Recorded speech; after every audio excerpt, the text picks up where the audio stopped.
Hello बच्चों, अस्सलाम वालेकुम। क्या हाल चाल, कैसे हैं आप सब। मैं आपका टीचर हसीन मेमन। तो आज की वीडियो के अंदर हम बेसिकली पढ़ने चले हैं atomic number, mass number and पढ़ेंगे हम atomic ADI and ionic radii या रेडियस, हम रेडियाई भी कहते हैं, और उसका पीरियोडिक ट्रेंड भी कवर करेंगे। तो लेक्चर शुरू करने से पहले वीडियो को लाइक करें और चैनल को सब्सक्राइब करें। अब एटॉमिक नंबर जो है वो क्या होता है और मास नंबर जो है वो क्या होता है, तो इसके हम कॉन्सेप्ट को समझते हैं। पहले आप क्या करें, एक एटम को कंसिडर करें। मैंने क्या किया, एक एटम कंसिडर किया, उसके ऊपर पॉजिटिव चार्ज होता है, न्यूक्लियस है, उसके ऊपर पॉजिटिव चार्ज है। उसके सराउंडिंग जो है वो शेल होता है, जिसमें क्या करते हैं, इलेक्ट्रॉन्स रिवॉल्व करते हैं। अब शेल जो मैंने एक टेढ़ा मेढ़ा बनाया है उसको आप इग्नोर करें, आप समझें कॉन्सेप्ट को। अब फर्स्ट शेल के अंदर 2 इलेक्ट्रॉन्स होते हैं, यहाँ तक सही। न्यूक्लियस है, उसके ऊपर क्या होता है, पॉजिटिव चार्ज होता है। यहाँ तक आया समझ में। अब आप सुने कि किसी भी एटम के अंदर, ये मैंने क्या बनाया है, एटम बनाया है, उसके न्यूक्लियस के अंदर क्या होता है, प्रोटॉन्स प्लस न्यूट्रॉन्स होते हैं। अब प्रोटॉन्स क्या होता है, इलेक्ट्रॉन क्या होता है, न्यूट्रॉन क्या होता है, मैंने लास्ट लेक्चर के अंदर आपको तीनों चीजें कवर करवा दी हैं, तो आप वो लास्ट लेक्चर चेकआउट कर सकते हैं।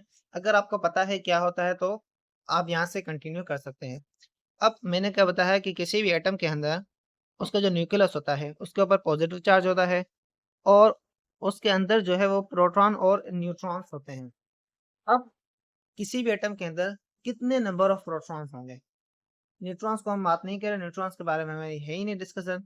तो किसी भी एटम के अंदर कितने नंबर ऑफ प्रोटॉन्स होते हैं, जैसे हम बात करें सोडियम जो है Na, उसके अंदर उसका जो न्यूक्लियस होता है, ये न्यूक्लियस और ये उसका शेल है, उस न्यूक्लियस के अंदर उसके पास जो नंबर ऑफ प्रोटॉन्स होते हैं वो होते हैं बेसिकली 11 होते हैं। सही है, न्यूट्रॉन्स को हम बाद में बात करते हैं। प्रोटॉन्स क्या होते हैं, टोटल नंबर ऑफ 11 है। तो इनको ही हम क्या कहते हैं, एटॉमिक नंबर। क्या कहते हैं, नंबर ऑफ प्रोटॉन्स को हम एटॉमिक नंबर। अब एटॉमिक नंबर जो है हम जेड से क्या कहते हैं, डिनोट करते हैं। क्या कहते हैं, जेड से डिनोट करते हैं। बेसिकली ये क्या होता है, एटॉमिक नंबर क्या होता है, नंबर ऑफ प्रोटॉन्स को हम कहते हैं। तो आप यहाँ पे देख सकते हैं atomic number the number of protons in the nucleus. क्या, number of proton in the nucleus of an atom. किसी भी एटम के अंदर नंबर ऑफ प्रोटॉन्स, उसके न्यूक्लियस, किसी भी एटम के अंदर जो न्यूक्लियस है उसके अंदर नंबर ऑफ प्रोटॉन्स कितने हैं, उसे हम कहते हैं एटॉमिक नंबर। सही है। Since atom is a neutral, since atom is a neutral particle, it means that the number of electrons revolving around the nucleus are equal. So the number of protons present in the nucleus atomic number is represented by Z. अब यहाँ पर आप देखें कि यहाँ पर क्या बताया जा रहा है, कोई भी एटम है। सही है, ये मैंने एक एटम बना लिया, जल्दी जल्दी बना लेते हैं। एक इलेक्ट्रॉन है उसके ऊपर, ये भी एक इलेक्ट्रॉन है। अब आप देखें इस एटम के अंदर जो अगर कोई एटम ये स्टेबल एटम है, मैंने माना है कि जो एटम है क्या है, एक स्टेबल एटम है, तो इसके अंदर जो इलेक्ट्रॉन्स हैं वो बराबर होंगे नंबर ऑफ प्रोटॉन्स के, अगर एटम जो है वो स्टेबल है। यहाँ पर ये बताया जा रहा है। कभी कभी जो प्रोटॉन्स होते हैं, कभी कभी समटाइम्स न्यूट्रॉन्स भी जो है वो बराबर होते हैं स्टेबल एटम के अंदर। क्या होते हैं, समटाइम्स बराबर होते हैं, समटाइम, कभी कभी होते हैं, हमेशा नहीं होते। यह बात याद रखना, कभी कभी बराबर हो सकते हैं मगर हमेशा नहीं होते। जैसे सोडियम की बात लें और मैग्नीशियम की आप बात लें, तो मैग्नीशियम के अंदर नंबर ऑफ इलेक्ट्रॉन्स, प्रोटॉन और न्यूट्रॉन्स आपस में बराबर होते हैं, मगर सोडियम के अंदर जो है वो एक न्यूट्रॉन जो है वो ज्यादा होता है compare to proton and electron. Sodium के अंदर इलेक्ट्रॉन जो है वो बराबर होते हैं प्रोटॉन के, मगर जो न्यूट्रॉन होता है वो एक ज्यादा होता है। तो ये एग्जाम्पल था। तो यहाँ पे यही बात बताई जा रही है। और जो एटॉमिक नंबर है उसे हम डिनोट करते हैं जेड से। सही है। अब इसका हम एक फॉर्मूला भी बनाते हैं। अब फॉर्मूला बनाने से पहले आप एक बात याद रखें कि जो मास नंबर है वो क्या होता है।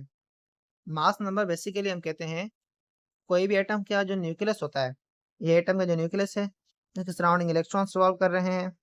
तो न्यूक्लियस के अंदर क्या होता है, बेसिकली न्यूक्लियस के अंदर प्रोटॉन प्लस न्यूट्रॉन्स होते हैं। तो एटम मास नंबर क्या होता है, sum of protons and neutrons present the nucleus of an atom. Definition याद रखें, sum of proton and neutrons present in an atom is called mass number। कितने number of protons हैं, कितने number of neutrons हैं किसी भी atom के nucleus के अंदर, उसको आप सम करें, वो मास नंबर कहलाता है। क्या कहलाता है, मास नंबर। तो आप यहाँ भी देखें, मास नंबर और न्यूक्लियन नंबर, मास नंबर को हम न्यूक्लियन नंबर भी कहते हैं, represent the total number of protons and neutrons in the nucleus. It represented by A mass number is approximately equal to the atomic mass or an of an atom। अब बेटा जो mass number होता है उसे हम nuclear number भी कहते हैं बेसिकली। यहाँ तक सही। वो बराबर होता है number of protons and neutron के जो किसी भी न्यूक्लियस के अंदर होते हैं।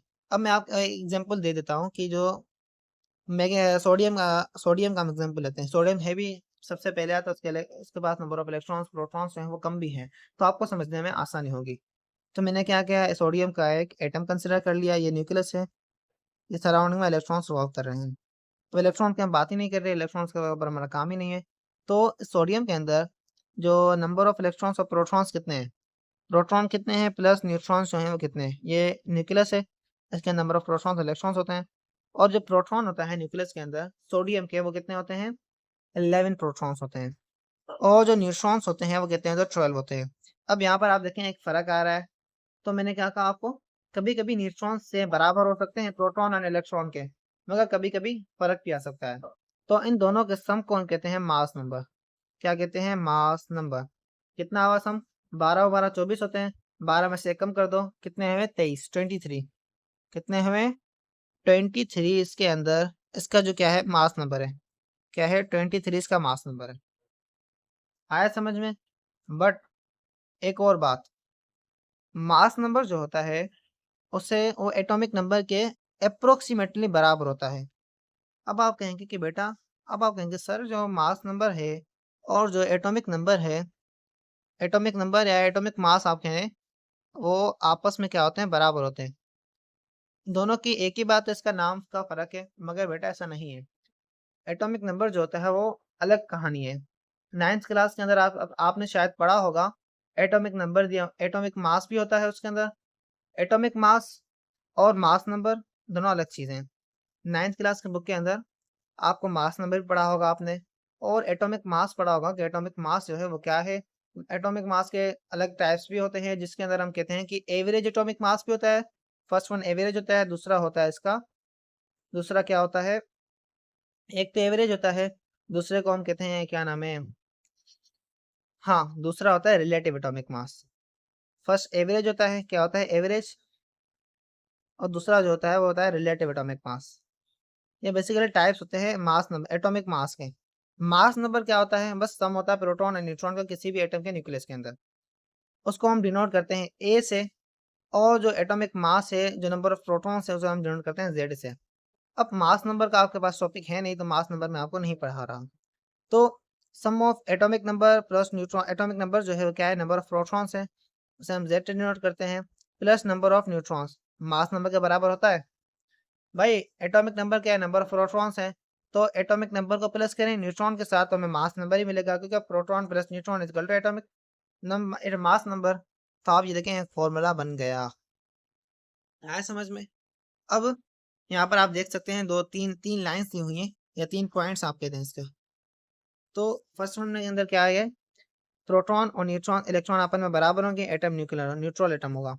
इलेक्ट्रॉन इन केटाइन बराबर हो, अगर कोई भी एक केटाइन है तो उसके अंदर जो नंबर ऑफ इलेक्ट्रॉन्स होते हैं वो कितने किसके बराबर होते हैं, उसके एटॉमिक नंबर जो है, सही है, एटॉमिक नंबर, मास नंबर बात है कि, मगर एटॉमिक मास जो है वो अलग है, यह याद रखना। वो बराबर होता है मैग्नीट्यूड को हम क्या कहते हैं, माइनस कहते हैं चार्ज के ऊपर।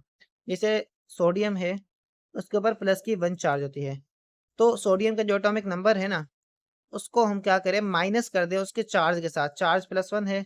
एटॉमिक नंबर कितना है सोडियम का, जल्दी बताएं, 23 -1, 23 -1 हम करेंगे तो हमें क्या मिला, जल्दी बताओ, 22। ये क्या कहेगा, number of electron in cation, cation के अंदर नंबर ऑफ इलेक्ट्रॉन्स कितने हैं, 22 है। इसी तरह number of electrons in anion के अंदर कितने होते हैं, एटॉमिक नंबर जो है उससे आप क्या कहते हैं, प्लस कर दे उसकी एनायन की चार्ज के साथ। अब एनाइन जो होता है उसके ऊपर नेगेटिव चार्ज होता है, जिसके जिसकी वजह से जब हम प्लस करेंगे एनाइन को, तो वो खुद ही माइनस हो जाएगा एटॉमिक नंबर से, तो हमें नंबर ऑफ इलेक्ट्रॉन्स मिल जाएंगे। सही है, समझ में आया। अब 3 सवाल दिए हुए हैं यहाँ पर, से concept assessment exercise 2.1। How many electrons present the following species, magnesium aluminium and silicon के आयन दिए हुए हैं। बेसिकली मैग्नीशियम के ऊपर प्लस का 2 है, एल्यूमिनियम के ऊपर प्लस का 3 चार्ज है, और सल्फर के ऊपर माइनस का 2 चार्ज है। तो चलिए इसको भी सॉल्व कर लेते हैं। अब मैग्नीशियम जो होता है उसके ऊपर प्लस का 2 चार्ज है, बट जो मैग्नीशियम खुद है उसके पास कितने इलेक्ट्रॉन्स होते हैं, इसने तो लॉस किया ना, उसको ऐड कर देते हैं 2 इलेक्ट्रॉन्स। सही है। अब मैग्नीशियम जो है उसके ऊपर कितना चार्ज होता है, बेसिकली इसको आप छोड़ दे। मैग्नीशियम जो है Mg, उसके जो नंबर ऑफ इलेक्ट्रॉन्स होते हैं वो कितने होते हैं, 12 होते हैं, 12 इलेक्ट्रॉन्स होते हैं। सही है। अब मैग्नीशियम के ऊपर प्लस का हम फॉर्मूला यूज ही नहीं करते हैं, कॉन्सेप्ट को समझते हैं। मैग्नीशियम के ऊपर प्लस का 2 चार्ज है, इसका मतलब है कि उसने क्या किया, इलेक्ट्रॉन्स को लॉस किया। क्या किया, लॉस किया इलेक्ट्रॉन्स को। अब जितना चार्ज होगा उतने ही इलेक्ट्रॉन्स लॉस होंगे। अब अगर 2 प्लस का चार्ज है तो इसका मतलब है 2 इलेक्ट्रॉन्स जो हैं वो क्या हुए हैं, लॉस हुए हैं। तो हम कह सकते हैं जो मैग्नीशियम है प्लस का 2, क्या है, मैग्नीशियम प्लस का जो 2 है उसके पास जो नंबर ऑफ इलेक्ट्रॉन्स हैं वो क्या है, 10 नंबर ऑफ इलेक्ट्रॉन्स हैं मैग्नीशियम प्लस के 2 के पास। आप क्या करें, वीडियो को पॉज करें, बाकी लास्ट के 2 है वो खुद करने की कोशिश करें, मैं भी आपको करवा देता हूँ। जल्दी करें। कर लिया पॉज। अब देखें आंसर सही है या गलत है। अब हम दोनों को साथ ही कर लेते हैं। एल्यूमिनियम जो होता है उसके पास कितने इलेक्ट्रॉन्स होते हैं, और सल्फर जो होता है उसके पास कितने इलेक्ट्रॉन्स होते हैं। एल्यूमिनियम के पास बेसिकली मेरे ख्याल से 13 इलेक्ट्रॉन्स होते हैं। क्या होते हैं, 13 इलेक्ट्रॉन्स होते हैं। अब इसके ऊपर क्या है, प्लस की 3 चार्ज है, तो इसने मतलब क्या किया, 3 इलेक्ट्रॉन्स को लॉस किया। 3 इलेक्ट्रॉन्स को लॉस किया तो मतलब इसके पास कितने इलेक्ट्रॉन्स बाकी बचे, 10 इलेक्ट्रॉन्स बचे। क्या, 10 इलेक्ट्रॉन्स रिमेन। अब सल्फर के ऊपर देखें आप, सल्फर के पास बेसिकली कितने इलेक्ट्रॉन्स होते हैं। सल्फर क्या आता है, सल्फर जो है वो अल्मीनियम के बाद एक दो एलिमेंट आते हैं उसके बाद आता है, तो उसके ऊपर बेसिकली सल्फर के पास कितने इलेक्ट्रॉन्स होते हैं, 16 इलेक्ट्रॉन्स होते हैं। अब सल्फर के ऊपर माइनस का 2 चार्ज है, इसका मतलब कि इसने 2 इलेक्ट्रॉन्स को गेन किया। माइनस का मतलब होता है कि गेन ऑफ इलेक्ट्रॉन, प्लस का मतलब होता है लॉस ऑफ इलेक्ट्रॉन। तो माइनस है तो मतलब इसका इतने 2 इलेक्ट्रॉन्स को क्या किया, गेन किया। क्या किया, गेन। तो जिसकी वजह से सल्फर के माइनस जो 2 है उसके पास जो नंबर ऑफ इलेक्ट्रॉन्स हो गए वो 16, 17, 18, 18 इलेक्ट्रॉन्स रिमेन रह गए। तो यह था सेल्फ असेसमेंट क्वेश्चन। चलिए हम पढ़ते हैं एटॉमिक एंड आयोनिक रेडियाई। अब एटॉमिक और आयोनिक रेडियाई जो होता है वो क्या होता है बेटा, एटॉमिक रेडियाई और आयोनिक रेडियाई में थोड़ा फर्क है। अब एटॉमिक रेडियाई जो होता है वो बेसिकली, हम पहले एटॉमिक रेडियाई की बात करते हैं। तो ये एवरेज डिस्टेंस होता है of the nucleus from the outermost electron is called radius of an atom या atomic radius. It is the measure of size of an atom as the boundary of the electronic cloud is not very well defined, so the term average is used. अब यहाँ से लेके यहाँ तक क्या बताया जा रहा है, चलिए समझते हैं। तो बेटा आप देखें, हमने एक एटम कंसिडर किया, ये न्यूक्लियस है उसका, सही है। अब उसके सराउंडिंग जो है वो इलेक्ट्रॉन जो है वो शेल के अंदर रिवॉल्व कर रहा होता है। शेल जो है वो टेढ़ा मेढ़ा बना है, उसको आप फोकस ना नहीं करें, आप कॉन्सेप्ट को समझें। अब फर्स्ट शेल के अंदर 2 इलेक्ट्रॉन्स होते हैं। अब यहाँ पर बात शेल को यार हम सही करते हैं, थोड़ा सही बनाते हैं थोड़ा। अब ये देखें इलेक्ट्रॉन्स हैं, अब थोड़ा शेल सही लग रहा है, इलेक्ट्रॉन है भी इलेक्ट्रॉन। अब यहाँ पर बताया जा रहा है कि एटॉमिक रेडियस जो होता है वो क्या होता है, ये क्या होता है, एक एवरेज डिस्टेंस होता है। कहाँ से लेके, न्यूक्लियस से लेके आउटर मोस्ट इलेक्ट्रॉन जो होता है वहां तक। तो देखें, अब यहाँ से लेके यहाँ तक का जो डिस्टेंस होगा एवरेज, उसे हम कहते हैं, क्या कहते हैं, एटॉमिक रेडियाई। क्या कहते हैं, एटॉमिक रेडियाई। एटॉमिक रेडियाई के रेडियस की बात है की है। अब यहाँ पर भी इलेक्ट्रॉन्स है, तो आउटर मोस्ट इलेक्ट्रॉन्स हमने कंसिडर किया कि एटम हीलियम का एटम है। हमने क्या कंसिडर किया, हीलियम का एटम। हीलियम के पास 2 ही इलेक्ट्रॉन्स होते हैं। क्या होते हैं, हीलियम के पास 2 इलेक्ट्रॉन्स होते हैं, तो हमने हीलियम का एटम कंसिडर किया है। तो यहाँ पर बताया जा रहा है कि न्यूक्लियस से लेके आउटर मोस्ट शेल तक जो डिस्टेंस होता है उसे हम कहते हैं एटॉमिक रेडियस। हाँ, यहाँ तक समझ में। हीलियम के पास 2 इलेक्ट्रॉन्स होते हैं, तो आउटर मोस्ट शेल ही उसका, फर्स्ट शेल और आउटर मोस्ट शेल एक ही होता है। तो बेटा यहाँ पर अब आप देखें, हमने पढ़ा था क्लास फर्स्ट 9th के अंदर, आपने शायद पढ़ा हो या मैट्रिक के अंदर पढ़ा हो, कि जब बोहर का जो कॉन्सेप्ट आया था उसने बताया था इलेक्ट्रॉन्स क्या है, पार्टिकल है। इलेक्ट्रॉन क्या है, पार्टिकल है। मगर जो डी बोर्गली आया था उसने कहा था इलेक्ट्रॉन जो है वो वेव भी है। क्या कहा था, इलेक्ट्रॉन क्या है, वेव भी है, ऐसा कहा था हमें। तो अगर इलेक्ट्रॉन वेव है तो उसकी वेव इस तरीके से होगी। तो अगर हम एटम की बात करें तो ये एटम हो गया, उसका न्यूक्लियस, जो सराउंडिंग जो हम कहते हैं इलेक्ट्रॉन से रिवॉल्व कर रहे होते हैं। अब ये जो डिस्टेंस है हम कंसिडर करते हैं, ये जो एटम है वो आपस में इक्वली डिस्टेंस है यहाँ का न्यूक्लियस का। न्यूक्लियस से लेके आउटर मोस्ट शेल तक का जो डिस्टेंस है वो इक्वल है। हमने कंसिडर किया बेसिकली जो एटम है वो गलत बना है मुझसे। ये आपने देखा, ये आ गया न्यूक्लियस, यहाँ पर इलेक्ट्रॉन आ गया, यहाँ पर भी 2 इलेक्ट्रॉन आ गए, हीलियम का एटम मैंने कंसिडर किया, हीलियम। अब आप देखें, अब अगर हम बात करें यहाँ से लेके यहाँ तक डिस्टेंस, ये बराबर होगा जब इलेक्ट्रॉन को हम पार्टिकल कंसिडर करेंगे।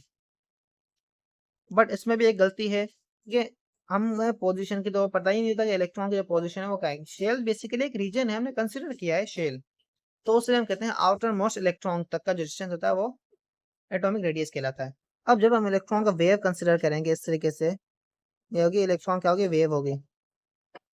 तो अब आप मुझे बताएं, जो डिस्टेंस होगा यहाँ से लेके यहाँ तक का डिस्टेंस देखें, यहाँ से लेके यहाँ तक का डिस्टेंस देखें, यहाँ से लेके यहाँ तक का डिस्टेंस देखें, ये आगे जा रहा है, और यहाँ से लेके यहाँ तक का डिस्टेंस फर्क आ रहा है। तो हम क्या वर्ड ट्रम यूज करते हैं, हम ट्रम जो है वो यूज करते हैं एवरेज डिस्टेंस का। क्या यूज करते हैं, एवरेज डिस्टेंस। एटम के न्यूक्लियस से लेके उसके आउटर मोस्ट इलेक्ट्रॉन तक का जो एवरेज डिस्टेंस होता है उसे हम एटॉमिक रेडियस कहते हैं।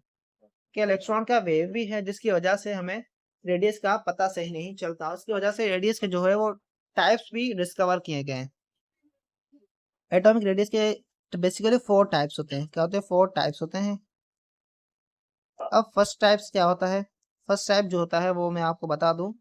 जो फर्स्ट टाइप होता है एटॉमिक रेडियस का वो होता है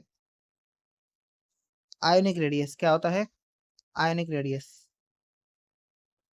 फर्स्ट नंबर जो होता है वो होता है आयोनिक, एंड जो सेकंड होता है वो होता है मेटालिक, और जो थर्ड होता है वो होता है कोवलेंट, और जो फोर्थ होता है वंडरवाल, वंडरवाल। अब आगे आप रेडियस लगा लें, ionic radius, metallic radius, covalent radius, van der Waals radius. अब ये क्या होता है इसको हम समझने की कोशिश भी नहीं करते क्योंकि हमारे पास दिया भी नहीं हुआ। आयोनिक रेडियस का बताया गया है कि आयोनिक रेडियस क्या होता है। अब आयोनिक रेडियस का पहले पहले हम एटॉमिक रेडियस का ट्रेंड पढ़ लें। यहाँ पर आयोनिक रेडियस जो है वो हमें आगे दिया गया है कि आयोनिक रेडियस क्या होता है। तो बेसिकली पहले हम एटॉमिक रेडियस का जो है ट्रेंड पढ़ते हैं। किसी भी एटम के एटॉमिक रेडियस हमने समझ लिया क्या होता है। अब उसके अंदर आयोनिक रेडियस हम बाद में समझते हैं, पहले हम पीरियोडिक ट्रेंड समझते हैं। तो पीरियोडिक ट्रेंड क्या होता है, तो देखिए, period from left to right, main group, the atomic and ionic radius decrease as the nucleus of the charge increase from left to right. The shielding effect remain constant. However, the transition metal series if increase as electron configuration in the inner shell or d orbital. अब आप यहाँ पर देखें, transition metal की जो है वो बात आप नहीं करते क्योंकि यहाँ पर एक लाइन से आपको क्या समझ में आएगा कि ट्रांजिशन मेटल्स जो होते हैं वो मेटल्स या एलिमेंट क्या होते हैं। तो उसको आप सुने, आप यहाँ पर देखें एस और पी ब्लॉक, ये एस ब्लॉक है, ये एस ब्लॉक, और ये वाला सारा पी ब्लॉक। अब जब हम अलोंग द ग्रो पीरियड चलेंगे, क्या चलेंगे, अलोंग द पीरियड। मैं एक पीरियड कंसिडर कर लेता हूँ, ये अलोंग द पीरियड हम चल रहे हैं, मतलब लेफ्ट टू राइट, लेफ्ट से लेके राइट तक अगर हम चलेंगे तो एटॉमिक रेडियस जो है वो क्या होगा, जल्दी बताओ भाई। लेफ्ट से अगर हम राइट की तरफ चलेंगे तो चार्ज इंक्रीज होता जाएगा। लिथियम को आप देखें, पोटेशियम आप देखें, उसको क्या करेगा, एक इलेक्ट्रॉन को लॉस करेगा स्टेबल होने के लिए। और कैल्शियम क्या करेगा, 2 को लॉस करेगा, इसको आप छोड़ दें। आगे गैलियम 3 को करेगा, और जर्मीनॉन 4। बेसिकली क्या हो रहा है, चार्ज इंक्रीज होता जा रहा है। जर्मीनॉन के पास कितना होता है, 4 होता है, गैलियम के पास +3, और कैल्शियम के पास +2, सोडियम के पास +1। मतलब न्यूक्लियर चार्ज जो है वो इंक्रीज होता जाए, न्यूक्लियर चार्ज भी इंक्रीज होता जाता है। अब न्यूक्लियर चार्ज कैसे इंक्रीज होता है आप देखें, ये तो मैंने बताया आयोनिक चार्ज, आयन का चार्ज बता दिया मैंने आपको। पोटेशियम के पास प्लस का 1 आयन होता है, कैल्शियम के पास प्लस का 2 होता है, मगर जो न्यूक्लियर चार्ज होता है वो भी इंक्रीज होता है। कैसे, न्यूक्लियर चार्ज कैसे इंक्रीज होता है भाई, देखो, अगर हम लेफ्ट से राइट की तरफ हम जाएं पीरियड की तरफ, ये लेफ्ट ये राइट, तो आप देखें कि नंबर ऑफ जो प्रोटॉन्स होते हैं वो इंक्रीज होते हैं। पोटेशियम के पास कम प्रोटॉन्स होंगे, कैल्शियम के पास ज़्यादा हैं, और गैलियम के पास उसके भी ज़्यादा होंगे, और जर्मीनियम के पास उससे भी ज़्यादा होंगे। तो नंबर ऑफ प्रोटॉन्स बढ़ गए। जब नंबर ऑफ प्रोटॉन्स जो हैं वो इंक्रीज होंगे, प्रोटॉन्स सराउंडिंग शेल है, तो नंबर ऑफ प्रोटॉन जब इंक्रीज होंगे तो न्यूक्लियस के ऊपर पॉजिटिव चार्ज होता है, तो इलेक्ट्रॉन और न्यूक्लियस के बीच में जो न्यूक्लियर फोर्स होती है वो स्ट्रॉन्ग हो जाएगी, जिसकी वजह से इलेक्ट्रॉन जो है वो करीब आ जाएगा। इलेक्ट्रॉन करीब आएगा तो साइज डिक्रीज हो जाएगा, सही है। तो जिसकी वजह से हम कहते हैं लेफ्ट से राइट की तरफ अगर हम चलते हैं तो जो एटॉमिक रेडियस होता है ए डॉट आर वो क्या होता है, डिक्रीज होता है, डी ई सी। जब हम टॉप से जब हम जाएं in the group from top to bottom, ऊपर से नीचे की तरफ अगर हम जाते हैं तो आप बताएं मुझे कि साइज जो है वो इंक्रीज होता जाता है। क्योंकि आप देखें टॉप से बॉटम की तरफ हम देखें कि नंबर ऑफ क्या नाम है, चार्ज जो है वो सेम होता है। चार्ज जो होता है वो आयन के चार्ज सबके ऊपर सेम होता है, मगर नंबर ऑफ प्रोटॉन्स बढ़ते जाते हैं, नंबर ऑफ इलेक्ट्रॉन्स भी बढ़ते जाते हैं ना, जिसकी वजह से आप देखें कि इसके इसका साइज आप देखें हाइड्रोजन का सबसे छोटा है, लिथियम का उसके ऊपर बड़ा है क्योंकि इसके बाद नंबर ऑफ इलेक्ट्रॉन्स बढ़ गए, और सोडियम के पास उससे भी बड़ा है, उसके पास और नंबर ऑफ इलेक्ट्रॉन्स इंक्रीज हो गए। तो इसकी वजह से टॉप से बॉटम की तरफ अगर हम जाएं ग्रुप में तो जो एटॉमिक रेडियस होता है वो क्या होता है, इंक्रीज होता है, I N C. Left to right क्या होता है, डिक्रीज होता है, डी ई सी। के उसके ऊपर न्यूक्लियर चार्ज आ जाता है। और जेड इफेक्टिव का मसला होता है यहाँ पर। जेड इफेक्टिव क्या होता है, इफेक्टिव न्यूक्लियर चार्ज का भी यहाँ पर मसला हो जाता है। और एक और बात, यहाँ पर कहीं कहीं जगह पर एक्सेप्शन भी होती हैं, मगर उसके हम डिस्कस नहीं करते, इतना दिया भी नहीं हुआ। तो आयोनिक रेडियस क्या होता है, cation is always smaller than their apparent atom due to increase in effective nuclear charge and decrease in the electron repulsion in the valence shell due to removal of electron। अब यहाँ पर बात तो कुछ और बता रहे हैं, लिखा आयोनिक रेडियस हुआ है, बता रहे हैं कि केटाइन जो होता है वो क्या होता है, स्मॉलर होता है एटम से, ये बता रहे हैं। और जेड इफेक्टिव बता रहे हैं डिक्रीज होता है, इंक्रीज होता है ड्यू टू इलेक्ट्रॉन रिपल्जन की वजह से। भाईजान आप बताएं कि जो आयोनिक रेडियस वो क्या होता है, वो बता ही नहीं रहे। चलिए हम समझ लेते हैं कि आयोनिक रेडियस क्या होता है। बेसिकली एटम है एक, इसके बाद इलेक्ट्रॉन्स रिवॉल्व कर रहे हैं, मैंने दो रख दिए हैं, मैं जस्ट कंसिडर कर रहा हूँ, ये भी न्यूक्लियस, इसके ये भी एटम है, इलेक्ट्रॉन्स रिवॉल्व कर रहे हैं। अब जब ये एटम इलेक्ट्रॉन को लॉस करेगा, क्या करेगा, लॉस करेगा, तो इसके ऊपर पॉजिटिव चार्ज आएगा। जब ये एटम जो है इलेक्ट्रॉन को गेन करेगा, क्या करेगा, ये लॉस किए इलेक्ट्रॉन को क्या क्या इसने गेन कर दिया, तो उसके ऊपर क्या आएगा, नेगेटिव चार्ज आएगा। अब वो एटम जिसके ऊपर पॉजिटिव चार्ज आता है वो क्या करना, वो आयन में कन्वर्ट हो जाता है, और वो एटम जिसके ऊपर नेगेटिव चार्ज आता है वो भी आयन के अंदर कन्वर्ट हो जाता है। अब जिसके ऊपर जो है वो नेगेटिव चार्ज आता है उसे हम कहते हैं A9, A N I O N, A9. और जिसके ऊपर पॉजिटिव चार्ज आता है उसे हम कहते हैं केटाइन। अब एनाइन का साइज बड़ा होता है, केटाइन का साइज बड़ा होता है। अब देखें केटाइन जो होता है ये प्लस, आप देखें कि जब केटाइन की अगर हम बात करते हैं तो केटाइन के अंदर क्या होता है, इलेक्ट्रॉन जो होता है वो रिमूव होता है, क्या होता है, रिमूव होता है। जब ये इलेक्ट्रॉन जो है वो रिमूव होगा या लॉस होगा यहाँ से, तो आप देखें कि इलेक्ट्रॉन्स कम हो गए, नंबर ऑफ प्रोटॉन्स उतने ही हैं, जिसकी वजह से जो इन दोनों के बीच में क्या नाम है न्यूक्लियर फोर्स होगी वो और ज़्यादा स्ट्रॉन्ग हो जाएगी, और जिसकी वजह से जो साइज है वो डिक्रीज हो जाएगा, और इसके ऊपर क्या होती है, पॉजिटिव चार्ज होती है बेसिकली। तो मतलब हम कहेंगे कि जो केटाइन होता है इसकी साइज छोटी होती है एटम से, इसे हम क्या कहते हैं, केटाइन कहते हैं, पॉजिटिव चार्ज केटाइन होता है।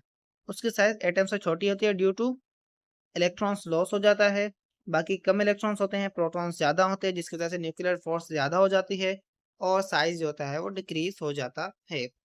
अब आप यहाँ पर एनाइन देखें, साइज डिक्रीज होता है एटम के लिहाज से। एनाइन देखें, पॉजिटिव चार्ज सराउंडिंग में इलेक्ट्रॉन्स रिवॉल्व कर रहे हैं। अब जब इसके पास एक इलेक्ट्रॉन आ जाएगा, ये गेन करेगा इलेक्ट्रॉन को, तो ये दूसरा शेल एक और शेल क्रिएट हो जाएगा। सही है, एक और शेल आ गया इसके पास। तो आप देखें कि ये दो इलेक्ट्रॉन थे, एक और इलेक्ट्रॉन बढ़ गया, जिसकी वजह से जो न्यूक्लियर फोर्स है इसके पास और उसके पास शेयर हो जाएगी, जिसकी वजह से जो न्यूक्लियर फोर्स है वो थोड़ी वीक हो जाएगी, मतलब थोड़ी कम हो जाएगी, और जो शेल की साइज है थोड़ी बड़ी हो जाएगी, मतलब थोड़ी एटम की साइज है वो बड़ी हो जाएगी। और इसके ऊपर क्या होता है, नेगेटिव चार्ज हो जाता है, क्योंकि इसके इलेक्ट्रॉन को गेन किया, तो ये बेसिकली कहलाता है एनाइन। मतलब एनाइन की जो साइज होती है वो क्या होती है, बड़ी होती है एज कम्पेयर टू एटम। तो हम इसको कंसिडर बनाए, ये क्या है, एनाइन है, ये क्या है, एटम है, और ये नेक्स्ट हम लिखते हैं, क्या लिखते हैं, cation, C A T I O N, cation. तो उसको रीअरेंज हम कैसे करेंगे, एनाइन की सबसे बड़ी, एटम की उससे बड़ी, उससे छोटी, और केटाइन की उससे भी छोटी, ये क्या होगा, अरेंजमेंट होगी। अब केटाइन के अंदर न्यूक्लियस से लेके आउटर मोस्ट इलेक्ट्रॉन का डिस्टेंस, एटम के अंदर न्यूक्लियस से लेके आउटर मोस्ट का डिस्टेंस, एनाइन के अंदर न्यूक्लियस से लेके आउटर मोस्ट शेल का डिस्टेंस, वो सारे रेडियस होते हैं। मगर एनाइन और केटाइन का रेडियस जो होता है उसे हम कहते हैं आयोनिक रेडियस। एटम का जो रेडियस होता है उसे हम कहते हैं एटॉमिक रेडियस। आया समझ में? अब आप देखें एटॉमिक आयोनिक रेडियस जो है उसके अंदर थोड़ी चेंजिंग आती है। अब यहाँ पर आप कैसे आती है आप यहाँ पर देख सकते हैं। For top to bottom in a group, the trend of ionic radius is same as the atomic radius. Same होता है. It goes on increasing. This is due to the same charge on the ion through the group. अब यहाँ पर क्या बताया जा रहा है, टॉप से बॉटम की तरफ हम बात करें तो आयन के ऊपर चार्ज सेम होता है, तो एटॉमिक रेडियस और आयनिक रेडियस क्या होते हैं, सेम होते हैं अलोंग द ग्रुप। यहाँ से देखें अलोंग द ग्रुप आप देखें कि ये क्या है, हाइड्रोजन से लेके यहाँ पर नीचे आ रहे हैं, तो इसके ऊपर क्या आती है, चार्ज क्या आती है, सेम होती है, +1 +1 +1 +1 +1 +1। इनके आयन की चार्ज सेम होती है, जिसकी वजह से हम कह सकते हैं कि जो एटॉमिक रेडियस और आयोनिक रेडियस आपस में क्या होते हैं, सेम होते हैं ग्रुप के अंदर। सेम का मतलब ये नहीं सेम ट्रेंड होता है, रेडियस डिफरेंट होता है, ट्रेंड सेम होता है दोनों का, मतलब इंक्रीज होता है। मगर लेफ्ट टू राइट अगर हम बात करें यहाँ से लेके यहाँ तक, तो आप देखें एटॉमिक रेडियस क्या होता है, डिक्रीज होता है due to number of protons बढ़ रहे हैं और नंबर ऑफ इलेक्ट्रॉन्स कम हो रहे हैं। सही है ना, नंबर ऑफ इलेक्ट्रॉन्स कम है, नंबर ऑफ प्रोटॉन्स ज्यादा हैं, तो एटॉमिक रेडियस जो होता है वो क्या होता है, डिक्रीज होता है। मगर जो आयनिक रेडियस है उसके अंदर वेरिएशन आती है। अब फर्स्ट ग्रुप वाले के आयन के ऊपर प्लस की 1 होती है, सेकंड के ऊपर प्लस की क्या होती है, 2 होती है, और थर्ड के ऊपर प्लस की क्या होती है, 3 होती है, फोर्थ ग्रुप के ऊपर प्लस की 4 होती है, फिर -3 -2 -1, देन लास्ट के ऊपर 0। तो आप देखें कि वेरिएशन आ रही है चार्ज के अंदर, जिसकी वजह से हम कह सकते हैं कि जो रेडियस होता है आयनिक रेडियस वो चेंज होता है। क्या होता है, चेंज होता है लेफ्ट टू राइट किसी भी पीरियड के अंदर, पीरियड के अंदर लेफ्ट टू राइट चेंज होता है। आया समझ में? तो यहाँ पर भी यही बात बताई जा रही है, दिस इज डिबेटेबल, ये बेस करने वाली बात है ना पीरियड के अंदर left to right, because in period the element does not usually form ion the same charge, तो सेम चार्ज वाले आयन फॉर्म नहीं करते अक्सर। तो यही बात है, valence share ion depends on the electron configuration which change from left to right, we consider the same number L charge in each periodic table from left to right in periodic table, the trend will be same, that is the decrease so that the atomic radius. तो कह रहे left to right जो है वो change होता है, सही है, आयन की चार्ज की वजह से, ये डिपेंड करता है आयन की चार्ज क्या होती है। मगर एक कह रहे अज्यूम कर लें आप, अगर आयन की चार्ज सेम है तो ये ट्रेंड भी एटॉमिक रेडियस जैसा सेम हो जाएगा, डिक्रीज होगा। मगर चार्ज डिफरेंट है, हम कंज्यूम भी नहीं करते। तो यहाँ पर भी यही बात, यहाँ पर क्या बताया जा रहा है कि जो रेडियस होता है वो कुछ फैक्टर्स के ऊपर डिपेंड करता है। बेसिकली रेडियस होता है कुछ फैक्टर्स के ऊपर डिपेंड करता है। फर्स्ट वन होता है आयोनाइजेशन एनर्जी, फिर electronegativity, bond energy, bond length, oxidation and radiation power. ये फैक्टर्स आई होप आपने पढ़े होंगे।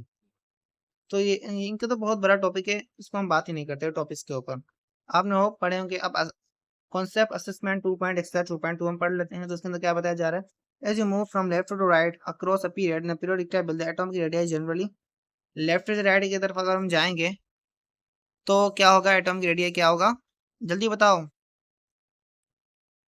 बेटा। देखें लेफ्ट की राइट की तरफ हम चलें तो एटॉमिक रेडियस की बात हो रही है, तो एटॉमिक रेडियस बेसिकली क्या होता है, डिक्रीज होता है। तो फर्स्ट का जो आंसर है वो क्या होगा, डिक्रीज। सेकंड का आंसर आप देखें, down a group in a periodic table the atomic radius trend, group में डाउन तो इंक्रीज होता है, सेकंड का आयन CREAC इंक्रीज होता है। थर्ड का आंसर आप देखें, when an atom lost electron to become a cation its ionic radius dash compared to its atomic radius, तो हम क्या कहते हैं, सिमॉलर। मैंने आपको पढ़ा है क्यों सिमॉलर होता है भाई, आप रिवाइज करें, जल्दी याद करें सिमॉलर क्यों होता है। तीन हो गए, चौथा, among all element as you move from top to bottom, ऊपर से नीचे जाएं within a group the ionic radius of cation trend, क्या होता है cation का ionic radius dash, while the ionic radius of anion trends, दोनों का क्या होता है, इंक्रीज होता है। भाई ग्रुप के अंदर आप देखें चार्जेस सेम होती हैं, केटाइन का भी चार्ज सेम होगा, एनाइन का भी चार्ज सेम होगा, जिसके साथ हम कहेंगे इंक्रीज होता है, INC दोनों के अंदर इंक्रीज आएगा। INC का मतलब है इंक्रीज। ये चौथा था, ये चौथा नंबर। अब पांचवा नंबर आप देखें, ये आठवां लिख लिया मैंने, 5 नंबर। पांचवा नंबर क्या कह रहा है, पढ़ते हैं इसको भी। In general non metals trend to form dash ion with dash ionic radii compare to its atomic radii. अब जो नॉन मेटल्स होते हैं वो बेसिकली क्या होता है, इलेक्ट्रॉन्स को गेन करते हैं तो ये क्या करते हैं, एनाइन को फॉर्म करते हैं। क्या करते हैं, एएनआईओएन, एनाइन को फॉर्म करते हैं। जब एनाइन फॉर्म करेंगे तो उसका जो रेडियस होगा वो लार्जर होगा। एनाइन फॉर्म करते हैं but larger atomic radii compare to the atomic radii. Anion का जो रेडियस है वो एटॉमिक रेडियस से या मतलब एटॉमिक रेडियस से लार्जर होता है। तो उसका जो सही जवाब होगा वो क्या होगा, 5 नंबर का। यहाँ पर मैं लिख देता हूँ 5 नंबर, लार्जर। ये आप पूछ रहे हैं ना, छोटा तो बड़ा होता है। Ionic ion with dash ionic radii compare to electron is larger होता है। तो फर्स्ट का डिक्रीज होगा, सेकंड का इंक्रीज आंसर आएगा, चौथे का थर्ड का स्मॉलर होगा, चौथे का दोनों के अंदर इंक्रीज आएगा, पांचवे का क्या होगा, लार्जर होगा। तो ये था आज का लेक्चर। आई होप आपको समझ में आएगा। नेक्स्ट टॉपिक के अंदर हम कवर करेंगे क्वांटम नंबर्स। तो मिलते हैं नेक्स्ट वीडियो के अंदर, तब तक के लिए गुड बाय।